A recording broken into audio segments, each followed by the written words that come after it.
Bonjour, aujourd'hui je vais vous lire un extrait du dernier roman de Yolande Helgier, Ne te retiens pas de vivre.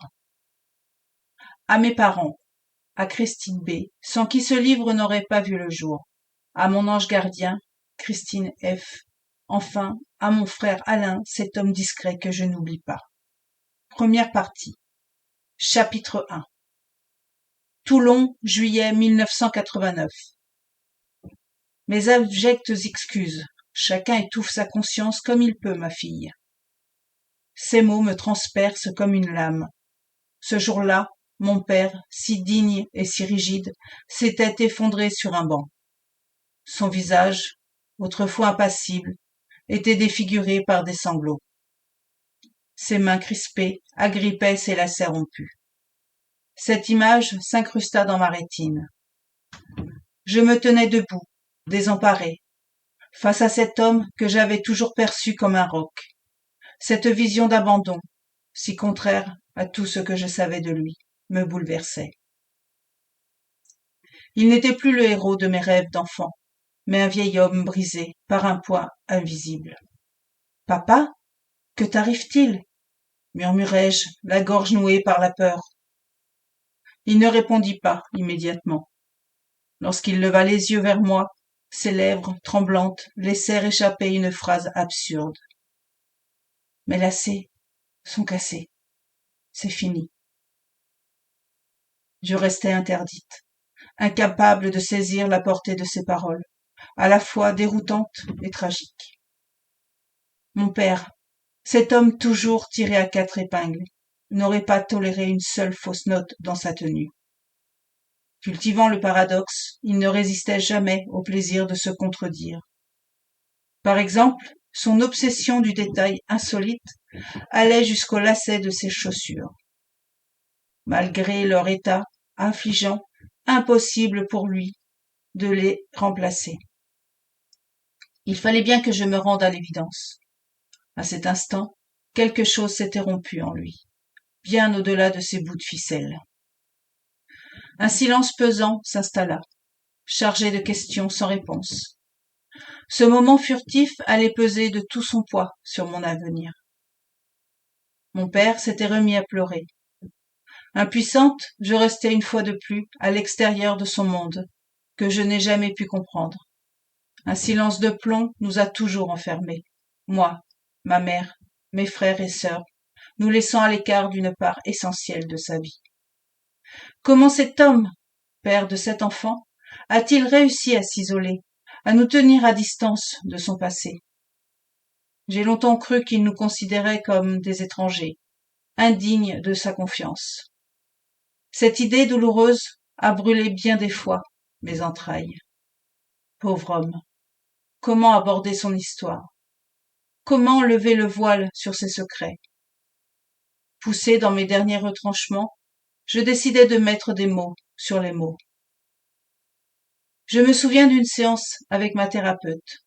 Ce furent plutôt des réflexions partagées, des échos de mes doutes. Votre rêve s'achève ici? Rien d'autre? Me demanda-t-elle un jour. Non, rien. C'est tout ce dont je me souviens. Ces lacets ont-ils vraiment existé? Oui, c'est une scène que j'aurais aimé vivre, si seulement j'avais eu le courage de l'interroger. Papa est mort avec ses silences. Il était si éloigné de mes rêves d'enfant. Son autorité se déplaçait avec lui. Il portait le poids de ses combats, vivait reclus. Mon impossible père, sa place est restée vide. Cette évocation m'avait laissé épuisé. La thérapeute avait conclu la séance en m'invitant à laisser venir les rêves. Mon père se vivait seul, au milieu d'une famille nombreuse. Moi aussi, j'étais seule. La solitude a forgé mon caractère. Mes frères et sœurs formaient des pairs. Sylvie et Micheline n'avaient qu'un an d'écart, les deux aînés. Les garçons étaient séparés de 2 ans, et il y avait 3 ans entre les deux cadets.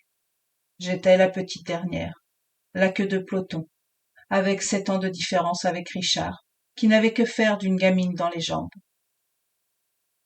La solitude de mon père s'est accrochée à moi. À cette différence près, moi, je ne l'ai pas choisie. Perdu au milieu de nulle part, cette sensation de vertige, je l'éprouve toujours. C'est pour conjurer le sort que j'ai entamé une thérapie avec Madame Faure. Une rencontre improbable au détour d'une rue. Un hasard? Peut-être pas.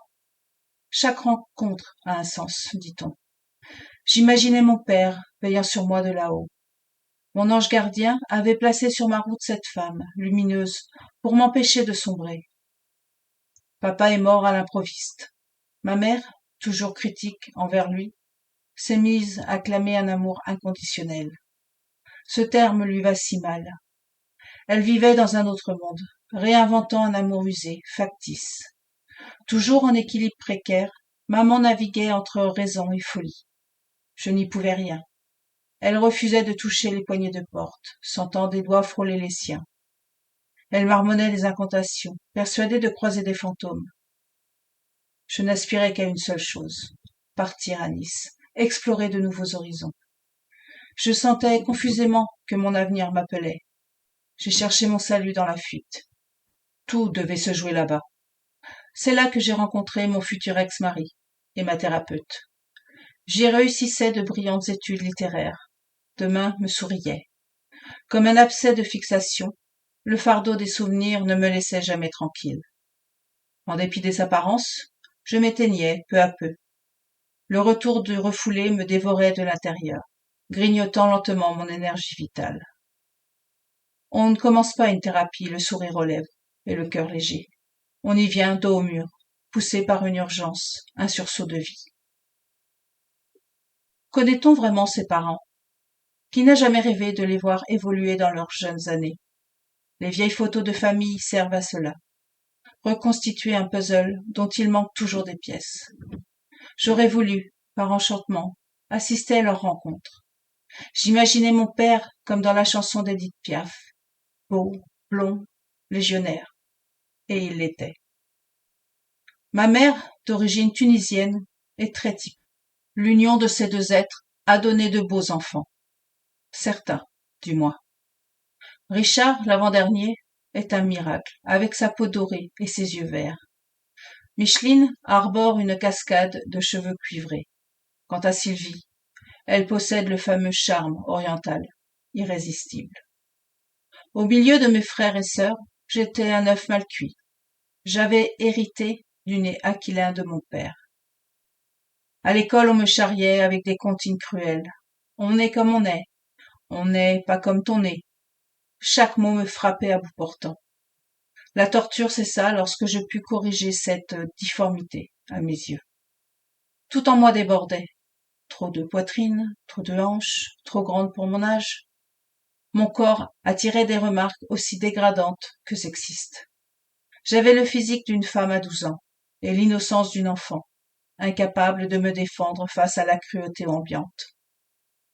J'étais secrètement jalouse de la beauté de mes frères et sœurs et de l'aisance financière de mes camarades de classe.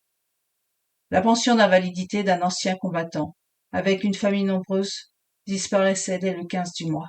Comme beaucoup, j'ai appris à vivre d'illusions, à cacher les trous dans mes chaussures et à m'inventer un monde meilleur. L'imagination d'un enfant n'a pas de limite lorsqu'il s'agit de se créer une autre vie. Avec 6 frères et sœurs, je n'ai pas eu à partager l'amour de mes parents. Hélas, ce n'était pas nécessaire. J'étais la petite dernière et j'en ai payé le prix. Mes parents m'adoraient, sans réellement m'aimer. L'isolement et le rejet étaient mes fidèles compagnons. Micheline, l'aînée des filles, désignée d'office pour s'occuper de moi, m'a fait payer cette corvée au centuple. Je n'avais rien de commun avec le reste de la famille, ni dans les traits, ni dans les humeurs, ni dans les goûts. Une étrangère parmi eux. Ils étaient robustes, presque invincibles, tandis qu'une simple pichenette aurait suffi à me renverser. Je dormais mal, hanté par des cauchemars récurrents. Herbert, mon frère, celui que je redoutais tant, m'étouffait dans l'étau de ses bras, serrant jusqu'à ce que je sente craquer mes côtes. Mes cris et mes suppliques ne changeaient rien. Il resserrait toujours son étreinte. Je me réveillais trempé de sueur, le souffle court et une douleur bien réelle aux côtes. Longtemps, j'ai douté de la frontière entre rêve et réalité. Ma vie d'enfant était traversée par une colère sourde, honteuse, sans en connaître la cause, souvent coupable, sans raison. Je confiais mes pensées au papier, pauvre moyen d'expression, et même cela, je devais le partager avec les yeux intrusifs de ma mère, qui épiait chacun d'entre nous. L'oppressante, omniprésente. Chaque jour, des tristesses et des peurs étreignaient mon cœur comme un héritage empoisonné. Aujourd'hui encore, je lutte contre cette tendance à douter de tout et à me remettre en question sans cesse. Dans ma vie se déployait un théâtre d'ombre. J'attendais, sans le savoir, une présence rassurante. Il y a un an, j'ai croisé un vieil homme dans un square, au centre-ville de Nice. Ce n'est pas son apparence, mais sa posture qui avait attiré mon attention. Ses épaules voûtées et la tristesse gravée sur son visage lui donnaient une allure singulière. Il semblait seul au monde, assis sur un banc, entouré d'enfants qui jouaient insouciants. Brusquement, le souvenir du rêve que j'avais raconté à ma thérapeute refit surface. Était-ce un signe? Une étrange impression de déjà-vu m'envahit. En m'approchant, je remarquai qu'il tenait un carnet de notes serré entre ses doigts. Ma curiosité s'enflamma. Que pouvait-il bien y avoir d'écrit? Je devinai que ces mots devaient être précieux pour lui. Le lendemain, incapable de résister à l'envie de le revoir, je suis retournée au square. Il était là, toujours avec son carnet. Chaque jour, le besoin de le retrouver prenait un peu plus de place dans mon esprit. Finalement, j'en parlai à ma thérapeute. « Qu'évoque pour vous ce vieil homme ?» demanda-t-elle. « Il m'intrigue. Il me rappelle un peu mon père, juste avant sa mort. » Poursuivez. « J'aimerais lire son carnet, je l'avoue. » Pourquoi ne pas aller lui parler? Peut-être sera-t-il heureux de partager son histoire avec une jeune personne sincèrement intéressée. Je n'oserais jamais. Pourtant, vous l'observez tous les jours. Arrêtez de vous cacher. Être adulte, c'est être responsable. 2 semaines après cette séance, je trouvai le courage d'aborder le vieil homme. Ce qu'il me révéla ne m'étonna qu'à moitié. Il était veuf et éloigné de ses enfants. Avec le temps, nous sommes devenus amis, sans y prendre garde. Georges n'avait rien de commun avec mon père. Sa voix, ses pensées, sa façon de réagir, tout en lui respirait la douceur. D'une infinie patience, il m'écoutait raconter mon enfance. Je me gardais de trop en dire. À quoi bon? Il devinait mes silences. Chaque mercredi après-midi, nous nous retrouvions sur ce banc. Puis, un jour, il n'est pas venu. J'y suis retournée encore et encore pendant des semaines. Chaque fois la même attente, la même déception. Il avait disparu. Je ne savais presque rien de lui. Ni son nom de famille, ni son adresse. Il en connaissait bien plus sur moi. Je ne lui avais jamais demandé ce genre de détails. De mon point de vue, je m'en voulus terriblement. Ma thérapeute tenta de me réconforter, m'invitant à accepter l'idée de sa disparition. Ma nature ardente refusait de lâcher prise. Je continuais à me culpabiliser, fidèle à mes vieux réflexes d'autoflagellation. 6 mois plus tard, un courrier inattendu bouscula le fil de ma vie. Le notaire de Georges m'invitait à passer à son étude. Georges m'avait mentionné dans son testament. Je n'arrivais pas à y croire. Il m'avait laissé une lettre, soigneusement posée sur un paquet. Poussée par l'envie de comprendre, je l'ai ouverte en premier, impatiente de découvrir ce qu'il avait à me dire. Chère Marie, merci d'avoir illuminé de votre présence les derniers instants de ma vie. Ne soyez pas triste. J'ai eu une belle existence. Je pars avec un seul regret, celui d'avoir échoué avec mes fils. J'aurais tant voulu leur dire combien je les aimais. Leur absence m'a pesé chaque jour. Je sais que j'en suis seule responsable. J'aurais dû faire le premier pas. Comme vous l'avez fait avec tant de courage. Moi, je n'en ai pas eu la force. Et maintenant, il est trop tard. Je vous laisse mon carnet de notes, puisque vous rêviez de le lire. Mais je dois vous prévenir, chère Marie. Vous allez sans doute être déçue. Pardonnez-moi de ce mensonge. Ne commettez pas la même erreur que moi.